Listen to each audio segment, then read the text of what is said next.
O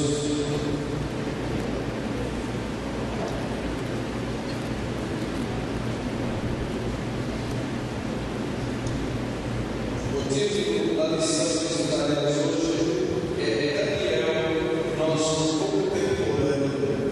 Está projetado ali e nós vamos recitar juntos e depois nós faremos uma leitura em classe. Está registrado do profeta Daniel, que está com a sua missão. Do profeta Daniel, capítulo 1, versículos 1 e 2, e capítulo 7, versículo 1, capítulo 12, versículo 4. Nós vamos ver.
Para que nós possamos todos juntos fazer a leitura bíblica em classe. Vamos lá, texto áureo.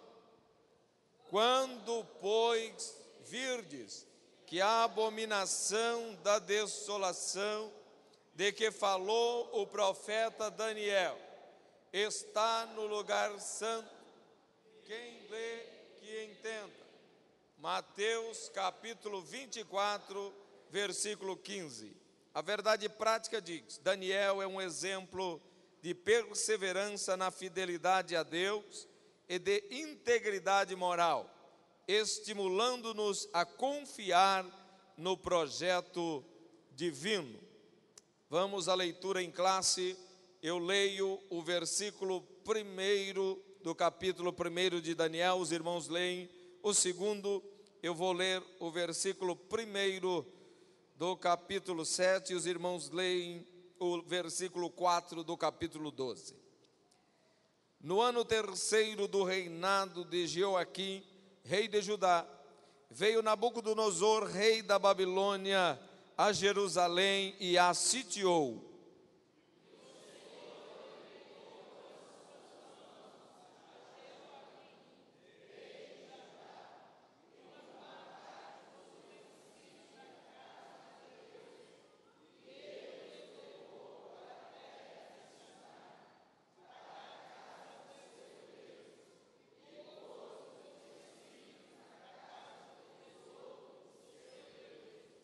Daniel capítulo 7, versículo 1. No primeiro ano de Belsazar, rei da Babilônia, teve Daniel na sua cama um sonho e visões da sua cabeça. Escreveu logo o sonho e relatou a suma das coisas.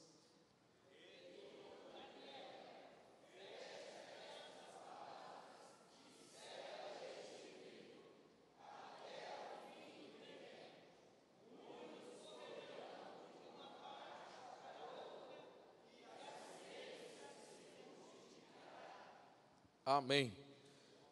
Glória a Deus. Vamos orar mais uma vez nesse instante, intercedendo pelos que ali depositam o seu pedido de oração, orando pelos que não podem estar aqui. E assim, clamando e buscando ao nosso Deus, intercedendo uns pelos outros. Orando pelo pastor Nelson, irmã Ivonete, irmão Rodolfo, irmã Aline e o bebezinho ainda estão em Porto Velho, E eu peço oração em favor da minha família, meu papai, minha mamãe, meu irmão, cunhado estão na estrada, saíram de Cuiabá hoje às 10 horas da manhã, estão rodando por aí, daqui um pouco devem chegar por aqui, que o Senhor os guarde também, amém? Meus irmãos, nós vamos a partir desse instante, a nossa aula com o professor Irmão Elias, que tem exatamente 48 minutos para nos transmitir toda a lição de hoje. O pastor José oferece esse culto em ação de graças por 74 anos de vida, que completará amanhã. Glória a Deus, aleluia.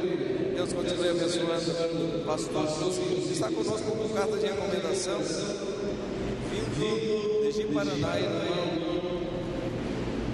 Isaías Fernando. Onde está Isaías? Está ali, nosso irmão. Quantos mais nos visitam essa noite? Dê um sinal com a sua mão, para que possamos identificá-los. Ali temos o irmão.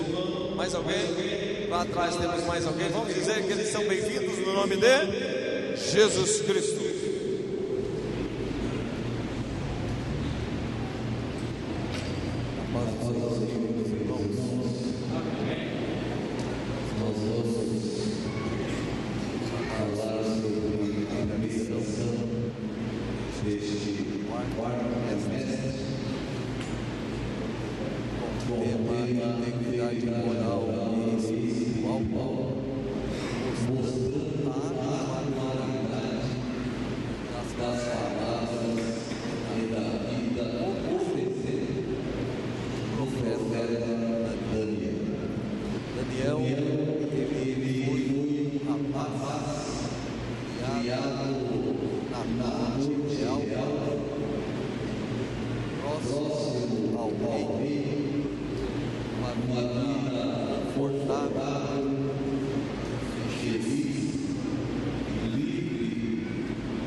Aprender que em um mundo hostil para o pecado. É possível o servo de Deus viver em integridade espiritual. Eu quero dizer aos irmãos que o que Daniel viveu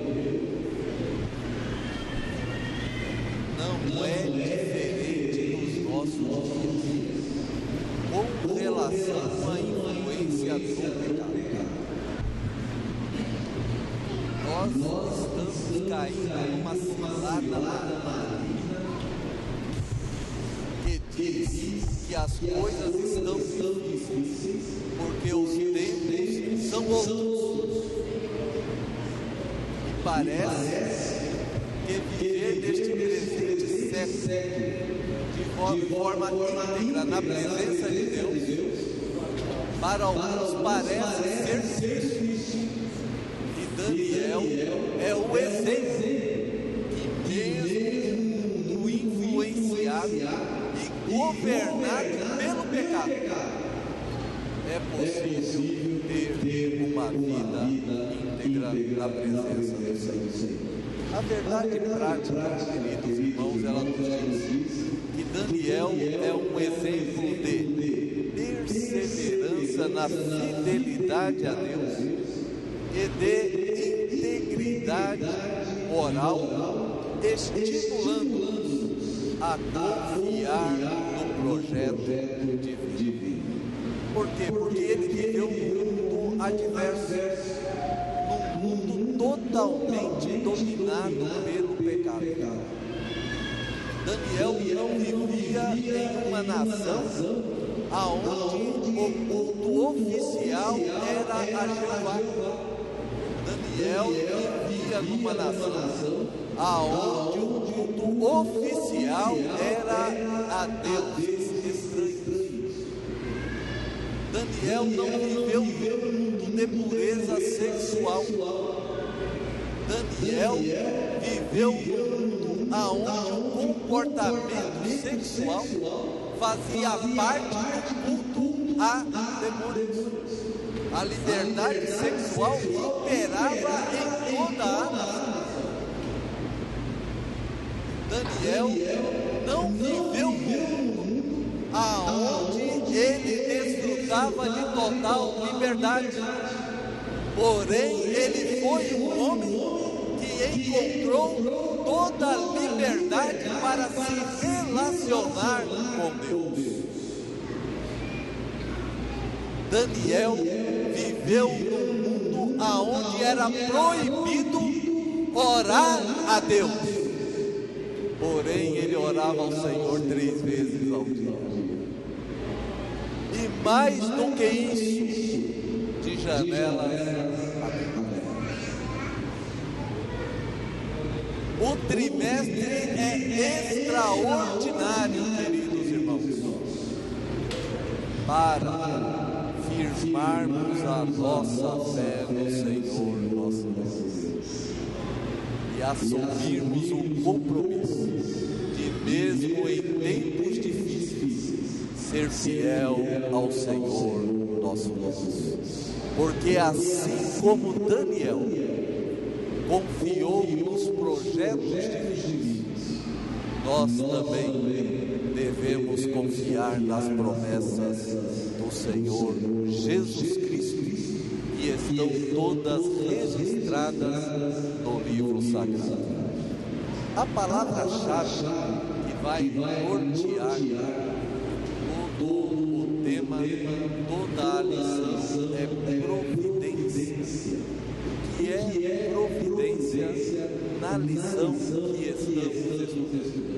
É a ação pela qual Deus conduz os acontecimentos e as criaturas para o fim que lhes foi destinado. Ou seja, as pessoas estão caminhando, as pessoas estão agindo, as pessoas estão se levantando, as pessoas estão caindo, reinos se levantam, reinos caem, governadores assumem, governadores deixam o poder, e por trás disso tudo está a forte mão do Senhor nosso Deus, conduzindo todas as coisas, e o homem pensa que é segundo a vontade dele, homem, mas é o homem agindo segundo a vontade do Senhor nosso Deus. O homem assume o poder e ele fala assim: eu sou capacitado, eu sou inteligente. Mas por trás é Deus dizendo o seguinte: é eu quem estou permitindo. Os homens deixam o poder e eles falam: alguém me traiu, aonde eu fracassei. E por trás disso tudo está o Senhor dizendo: eu coloco, eu tiro, para que o meu projeto seja cumprido na vida dos homens e na vida da igreja. Embora esse mundo seja um mundo hostil, ainda assim ele não está entregue a léu da sorte. O mundo em que nós vivemos, eu não digo o sistema mundano, mas o mundo, essa terra que nós pisamos, o universo, está no total controle do Senhor nosso Deus e trabalha para que a palavra do Senhor seja cumprida fielmente com relação a tudo aquilo que está reservado para ele. É o Senhor da providência trabalhando para que a sua palavra seja cumprida. Agora um pequeno resumo a respeito do livro de Daniel.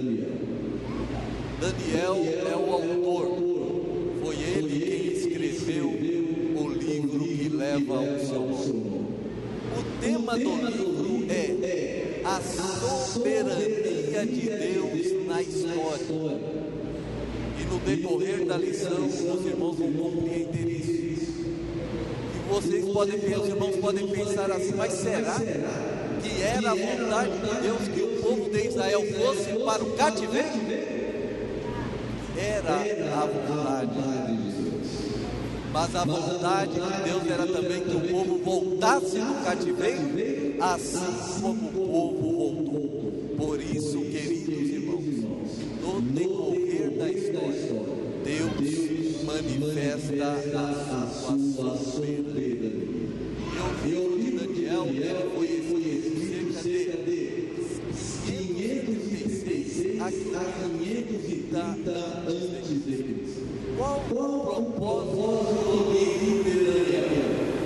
O propósito do livro de Daniel é dar ao povo o conselho do Antigo Testamento, a certeza que o juízo de seu cativeiro em as dias não seria permanente. Daniel escreve um livro para consolar, para dizer que o cativeiro do povo de Deus, da nação escolhida, ele não seria permanente.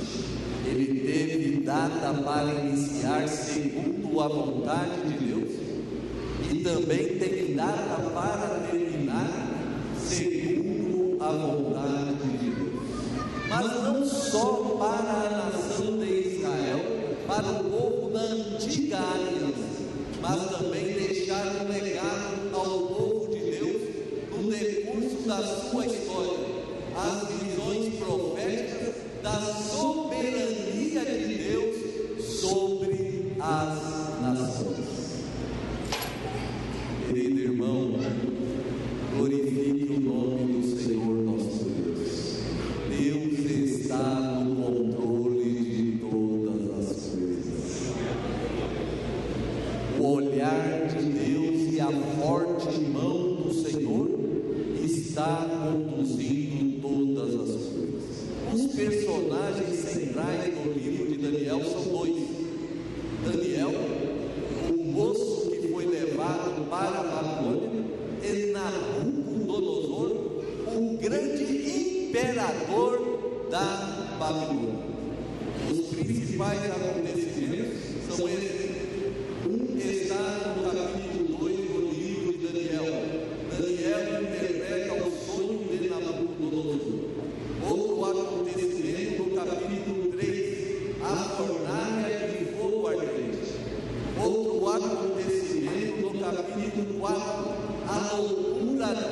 Nabucodonosor a sua queda e o seu reconhecimento de que há um Deus dominando sobre todas as coisas. E outro acontecimento em Daniel capítulo 6, que é Daniel na cova dos leões. As principais profecias, nós temos os principais acontecimentos, nós temos também as principais profecias do livro de Daniel. São essas as visões dos anos vindouros, que está em Daniel capítulo 7 e capítulo 8. Se o irmão tem a Bíblia, como nós estamos em um culto de ensino, o irmão pode acompanhar aqui, se o irmão quiser grifar o capítulo 7 e o capítulo 8, eles falam das visões dos anos vindouros. Já no capítulo 9, Daniel tem a revelação das 70 semanas. Essa 70 semanas, ela levanta muita curiosidade. E no decorrer do trimestre, há uma aula específica a respeito das 70 semanas de Daniel, das quais já se cumpriram 69 semanas e falta apenas uma para ser cumprida. E são os 7 anos de grande tribulação, divididos em duas partes: 3 anos e meio de intensa paz e 3 anos e meio de forte tribulação. Nós temos também no capítulo 11 e capítulo 12 a imagem da história do fim. Daniel é contemporâneo nosso, porque ele viveu à frente de sua época. Daniel, queridos irmãos, ele viu o que nós ainda não vimos, e nem sabemos se vamos ver, porque se o Senhor nos chamar hoje, não veremos. Mas Daniel viu tudo aquilo que está reservado para o tempo do fim.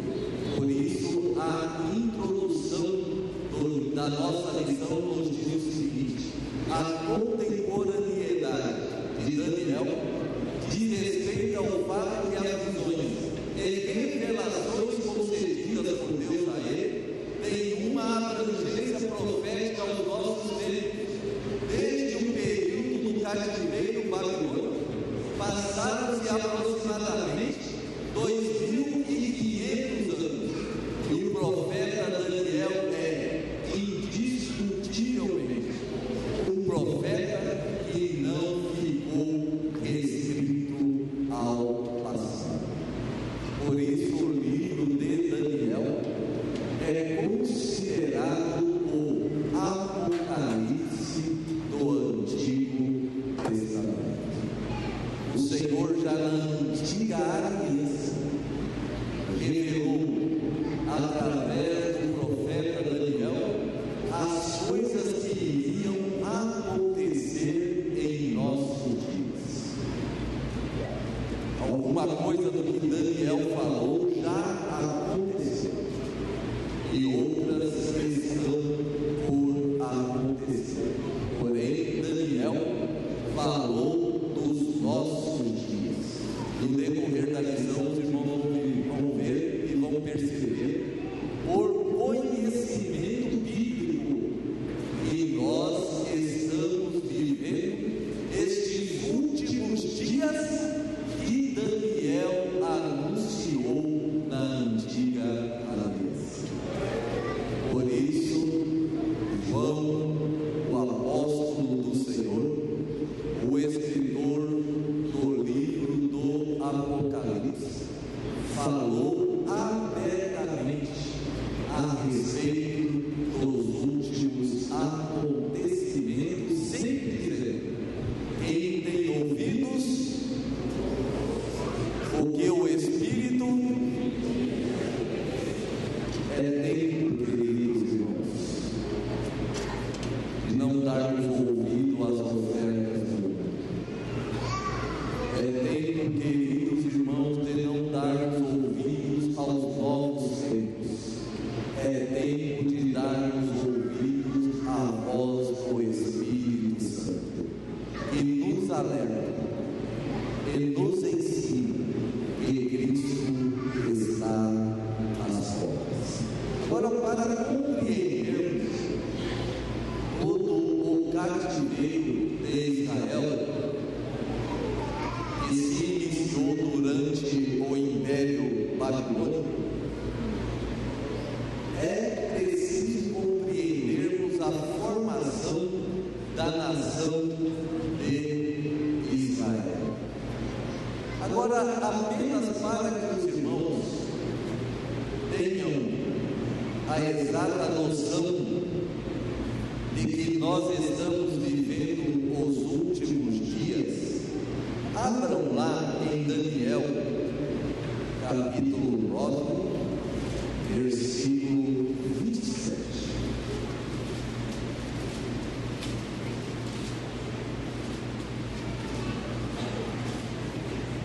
Daniel, capítulo 9, versículo 27. A palavra do Senhor nos diz assim: e ele firmará um concerto com muitos por uma semana, e na metade da semana fará cessar o sacrifício e a oferta de manjares, e sobre a asa das abominações virá o assolador, e isso até a consumação, e o que está determinado será derramado sobre o assolador. Daniel está falando da última semana, aquela que antecede o advento de nosso Senhor Jesus Cristo, num primeiro instante, de forma secreta para a igreja, e depois à vista de todos os homens. Querem ver? Abram lá em Lucas, capítulo 21, versículo 24.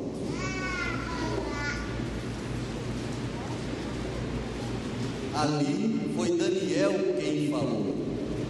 Agora em Lucas, capítulo 21, versículo 24, é o próprio Senhor Jesus Cristo quem está falando. E veja o que ele diz a respeito daquilo que Daniel falou. E cairão a fio de espada, e para todas as nações serão levados cativos, e Jerusalém será pisada pelos gentios, até que os tempos dos gentios se completem. Sabe o que é tempo? Esse tempo dos gentios? Esse tempo não é o tempo da igreja.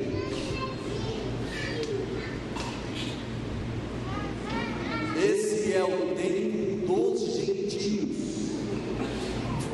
É o tempo do governo humano, que se iniciou com a invasão de Nabucodonosor, levando cativa a nação de Israel, e vai se estender até a vinda de nosso Senhor Jesus Cristo, quando o governo divino será novamente restabelecido na terra, e o Senhor irá governar todas as nações, porque o projeto original de Deus não é para que o homem governe outro homem. O projeto divino para as nações é que ele governe as nações de forma abundante, ensinando, fazendo cumprir, assistindo e, mais do que isso, permitindo que todos tenham uma vida digna, abençoada. Porém o homem não quis, a nação de Israel não quis, e o governo que era para ser teocrático foi mudado e agora está nas mãos dos homens. Por isso que Jesus fala do tempo dos gentios, um tempo que começou com Nabucodonosor e vai se encerrar quando o Senhor Jesus voltar para governar toda a terra. Por isso, queridos irmãos, a história de Israel, ela é muito importante para compreendermos todo o projeto de Deus a respeito do nosso futuro. Deus, na sua presciência, escolheu um homem chamado Abraão, no primeiro instante, Abraão, para ser o pai da nação de Israel. Deus tinha um projeto com este homem, era a onisciência de Deus, era a escolha dele, porque ele tem liberdade para fazer qualquer escolha, e ele não escolheu Abraão pelos méritos de Abraão, ele escolheu Abraão por sua vontade, para ser o pai de uma grande família, para ser o pai de uma raça, uma etnia especial, que representaria aqui na terra os interesses do Senhor nosso Deus. Por isso, o olhar singular do Senhor nosso Deus para a nação de Israel. Se tem um povo que tem direito à terra, se tem um povo que tem escritura na terra, se tem um povo que tem fronteiras determinadas que não podem ser mudadas, é a nação de Israel, porque eles foram escolhidos e Deus deu para eles, em meio ao planeta Terra, uma porção que deveria e deve pertencer somente a eles. Era Deus colocando um povo para que fosse o representante de todo o interesse dos céus aqui na terra. Por isso, queridos irmãos, em Gênesis capítulo 12 até o capítulo 50, nós temos ali então a história dos patriarcas: Abraão, Isaac e Jacó. Abraão, queridos irmãos, recebeu o chamado de Deus aos 75 anos de idade. Eu gostaria que vocês tenham uma promessa do Senhor.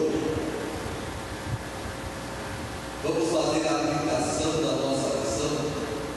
Você que tem uma promessa do Senhor e acha que o Senhor está tardando e já duvida de que Ele prometeu, porque o tempo está passando, observe a história de Abraão.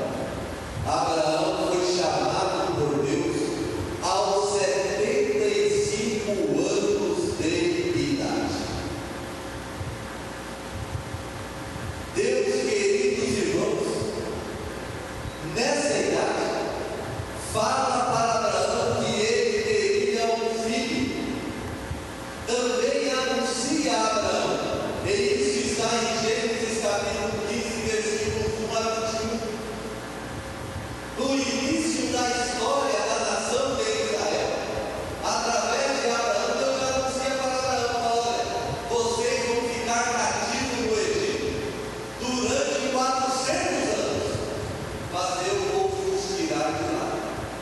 Abraão já recebe a notícia de Deus que ele seria uma nação, mas que também essa nação, que nasceria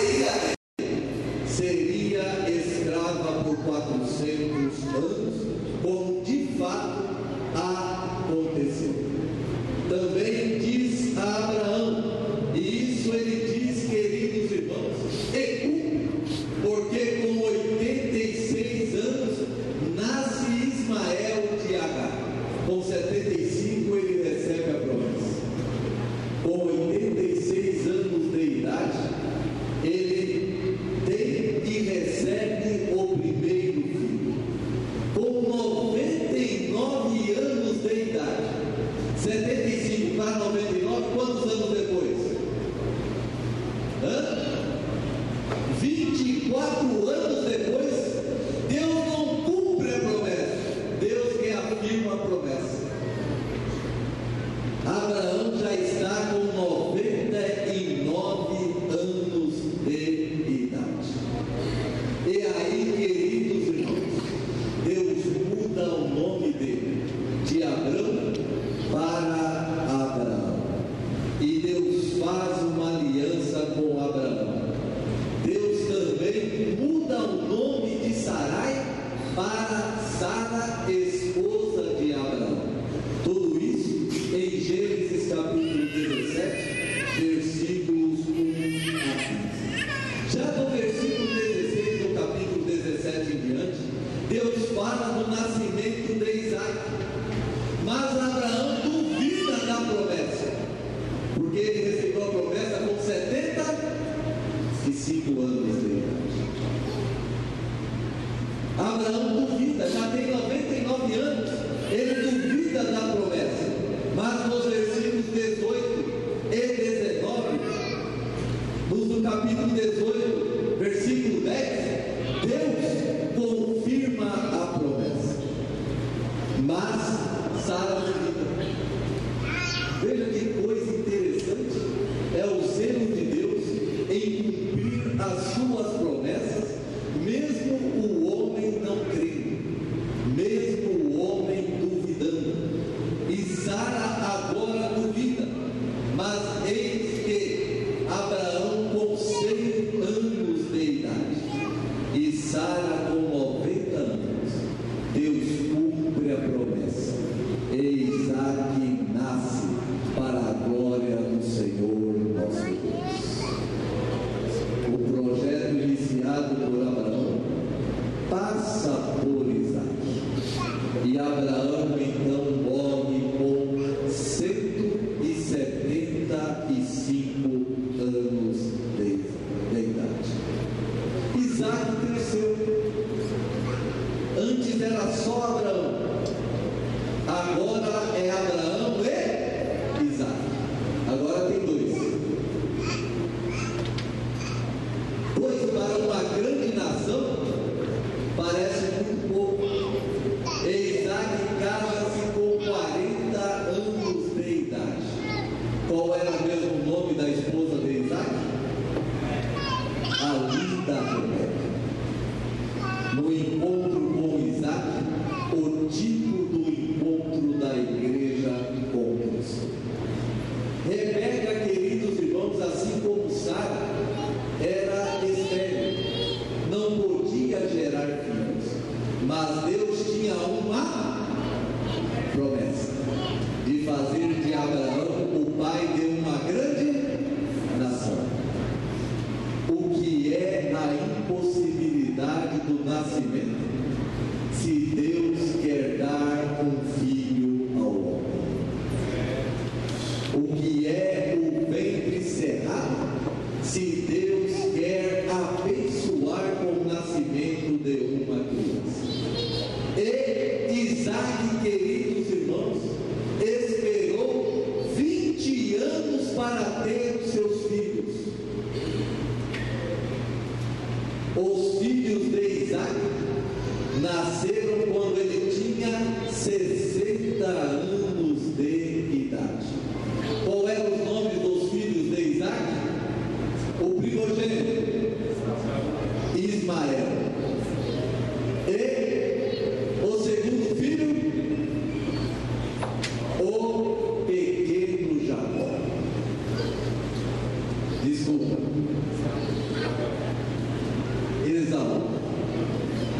Esaú e Jacó.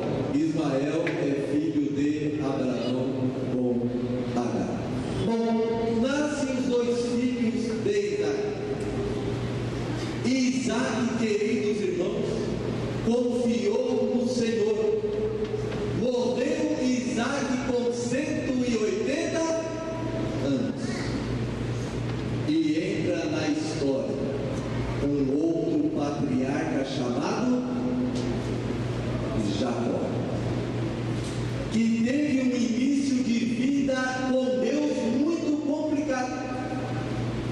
Jacó fez certas coisas que não agradam ao Senhor. Ele extorquiu seu irmão, aproveitando-se da fome de seu irmão para negociar a primogenitura. Segundo, enganou o próprio pai para obter a bênção. Ele foi ameaçado por Esaú e fugiu de sua terra, abandonando a sua mãe, abandonou o seu pai, abandonou o seu lar, porque tomou atitudes em decorrência da promessa que tinha, sem confiar inteiramente no Senhor. O que eu quero dizer neste momento é que seu irmão tem uma promessa do Senhor. Não procure nenhum tipo de arranjo. Descanse no Senhor, porque no tempo certo o Senhor vai cumprir a sua palavra. Ele vai cumprir. O irmão não precisa fazer nada que comprometa a sua comunhão com Ele. Não precisa de arranjo, porque quem prometeu é fiel para cumprir.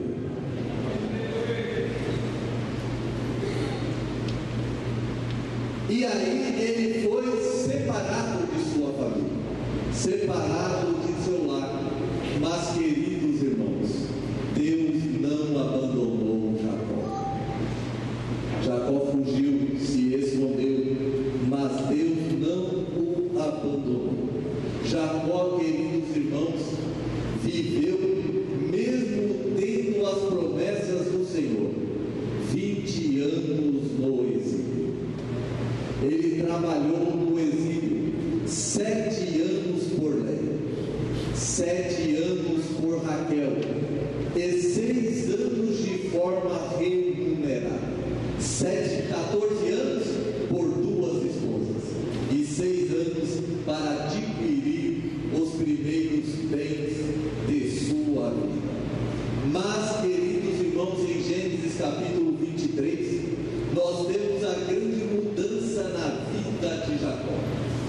E ele vê o Senhor, e o Senhor lhe dá um novo nome. Ele muda o nome de Jacó para Israel. Lhe dá um novo caráter, uma nova vida. Ali ele aprendeu a lição da humildade. E eu gostaria que o irmão pudesse abrir a sua Bíblia. Abra, por favor, em Gênesis capítulo 33, versículo 20. Vamos ver a grande mudança na vida deste homem.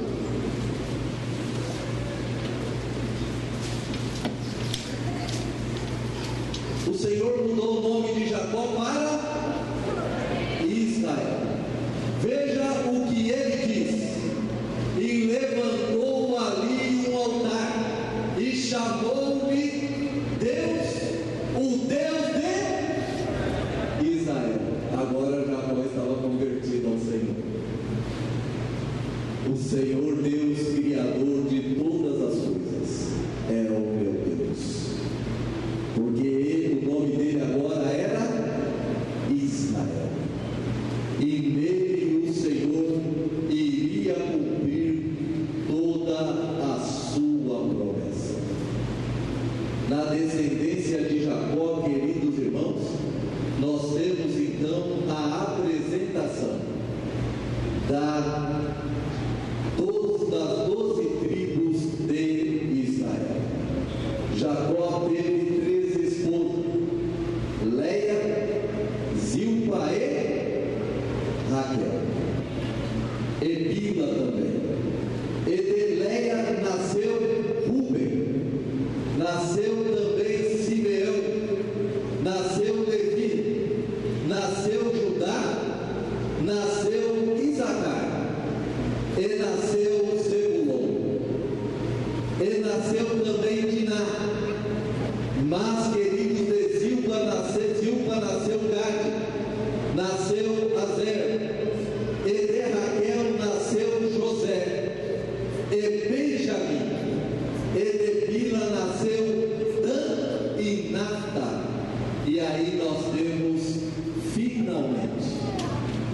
nação de Israel com as suas 12 tribos. Uma promessa que nasceu com Abraão, passou por Isaac e se cumpriu na vida de Jacó. Os períodos históricos da nação de Israel, queridos irmãos, se dividem em 3 períodos. Período teocrático, que é 330 anos. Período teocrático monárquico, que é 984 anos. E período pós-cativeiro, que é de 105 anos. Bom, o governo teocrático se instalou em Israel quando a nação tomou posse da terra, quando eles foram conduzidos pelo deserto por Moisés.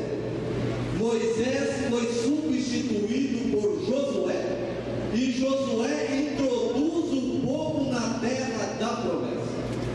Quando o povo entra na terra da promessa, Deus instala o governo teocrático. Deus. Crático. Governo de Deus. E dessa forma, Israel foi governado durante 300 anos aproximadamente. E nesse período se inclui o período dos juízes, que eram homens que Deus levantava toda vez que a nação caía em declínio espiritual e ela era afligida pelas nações vizinhas. Deus levantava os juízes para que eles livrassem Israel e julgassem o povo. Mas o povo, queridos, começou a observar as nações vizinhas e percebeu que eles tinham um rei. Sabe esse negócio da igreja imitar o mundo? Traz fracassos como trouxe fracasso para a nação de Israel. Porque a vontade de Deus para Israel era o governo teocrático. Mas Israel observou as nações vizinhas e falou: nós não queremos um governo divino, nós queremos um governo humano, nós queremos um rei. E aí surgiu na nação de Israel o primeiro rei, pela vontade do povo, não pela vontade de Deus. E surgiu Saul na história, passando por Davi e passando por Salomão, cobrindo-se aí um período de 931 anos, porque já nas mãos de Roboão o reino vai ser dividido. Veja que o declínio da nação de Israel começa justamente quando o povo abandona o governo teocrático para clamar por um governo humano. E aí Israel começa a pagar um alto preço que culmina na divisão do reino do norte e reino do sul, e chega ao extremo de ambos os reinos irem para o cativeiro. O reino do norte em 722 a.C. e o reino do sul posteriormente, quando Nabucodonosor invade a Israel e os leva para o exílio. E aí nós temos, queridos irmãos, o contexto político do reino de Judá. Nabucodonosor, em 606, invade Judá e leva o povo ao cativeiro. E ele leva o povo para o cativeiro em 3 levas. Na na primeira vez, ele leva os nobres, ele leva os príncipes, ele leva aqueles que se destacavam mais. Entre eles, Daniel e os seus 3 amigos vão para a Babilônia.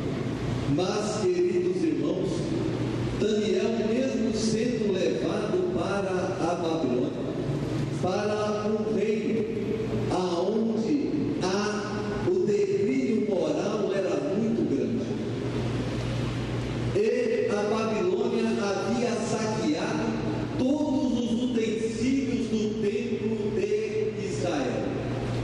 O povo agora estava no exílio, o povo agora estava no cativeiro, e Nabucodonosor arrasou politicamente, moralmente e espiritualmente o reino de Judá. Levou o povo, mas também levou os utensílios do povo, do templo, que serviam para que Israel adorasse ao Senhor. E agora Israel está no exílio babilônico. Agora Israel é cativo na Babilônia.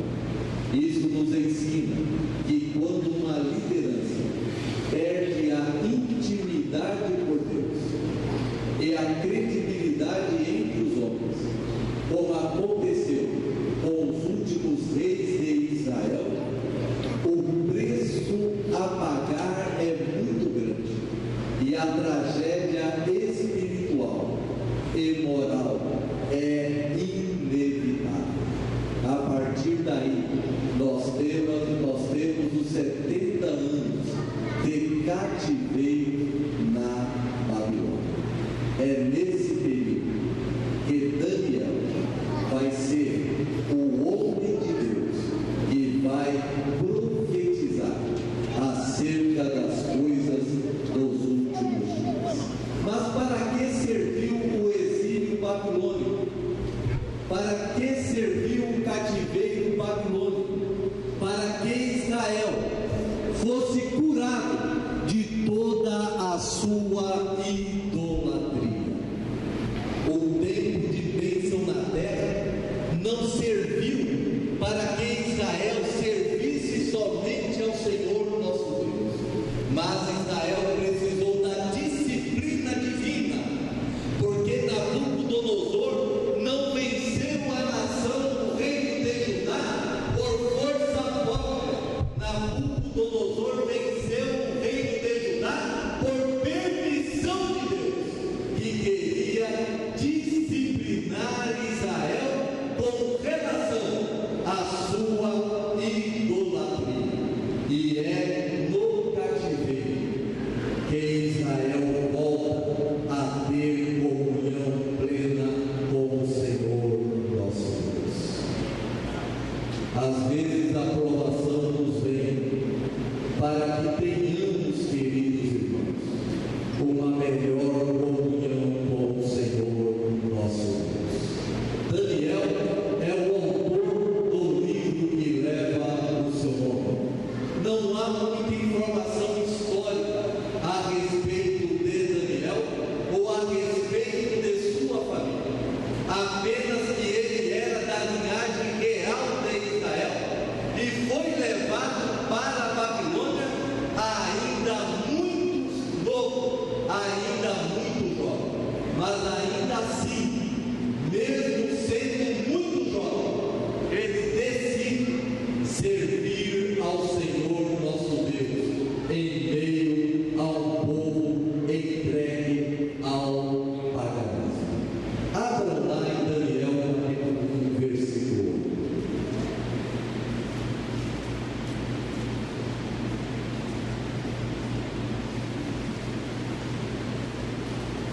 Às vezes, queridos irmãos, eu me pergunto, e durante o tempo que estudei essa lição, essa interrogação falou muito alto no meu coração. Como um homem que foi levado ainda jovem para a Babilônia não se contaminou com os costumes da Babilônia?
também precisamos tomar a mesma decisão, decidir firmemente somente servir ao Senhor.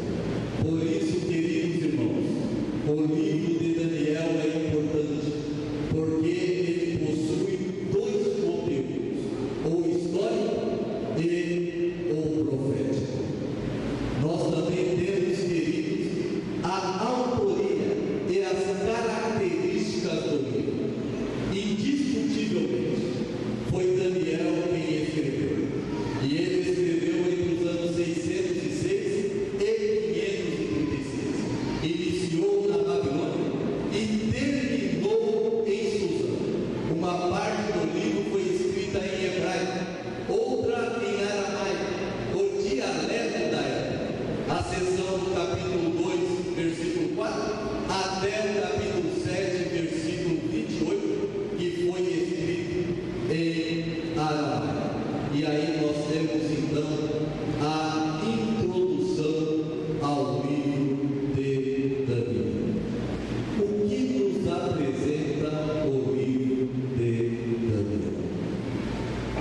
O livro de Daniel nos mostra o compromisso de um homem que se dispõe a servir a Deus, mantendo a sua integridade moral e espiritual, sem fazer concessões ao sistema idólatra e opressor da Babilônia. Eu sei que aqui alguns já teve o vício da bebida, provavelmente. Outros nunca tiveram, mas já presenciaram alguém bebendo. Quem já presenciou alguém que vai tomar uma bebida alcoólica, pegar o copo antes de ingerir a bebida, virar um pouquinho e derramar sobre a terra? Quem já viu isso? Levanta a mão. Esse é um costume vivenciado dentro da Babilônia. Sabe por que Daniel escolheu não comer os manjares do rei? Porque uma porção da comida era dedicada aos ídolos. Se recolhia uma porção, se lançava ao sol, dedicando essa porção aos ídolos. Se Daniel se alimentasse dos manjares do rei, da comida que se oferecia naqueles dias, ele estaria fazendo concessão e concordando que o alimento pode ser oferecido a deuses estranhos. Então esse costume de virar um pouquinho no solo não tem nada a ver com cultura. A pessoa às vezes não sabe, mas ela está dizendo que aquilo ali é ofertado a um Deus estranho. E a maioria delas praticam coisas horríveis, movidas pela embriaguez. Daniel escolheu servir somente ao Senhor. Por isso, queridos irmãos, Daniel é contemporâneo, porque vai falar e falou a respeito das coisas que estão e que irão acontecer em nossos dias. Essa pequena introdução nos alimenta e nos anima para que durante todo esse trimestre participemos da escola bíblica dominical, aprendendo com Daniel a como servir ao Senhor nosso Deus, mesmo estando num mundo cheio de pecado. Este mundo que nós vivemos não deve ser mais prazeroso do que a comunhão com o Senhor nosso Deus. Este mundo que nós vivemos não deve ser mais importante do que o valor da nossa comunhão com Deus. Em nome da sobrevivência, Daniel poderia ter adotado o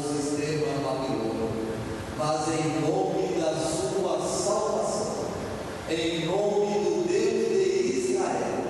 Daniel rejeitou toda a oferta e o Senhor o honrou. E o Senhor, queridos irmãos, guardou o seu servo, fazendo com que ele vivesse longos anos de vida, dando a ele uma ordem: fecha, porque o que você falou não é para os seus dias. Mas disse a João: abre, porque agora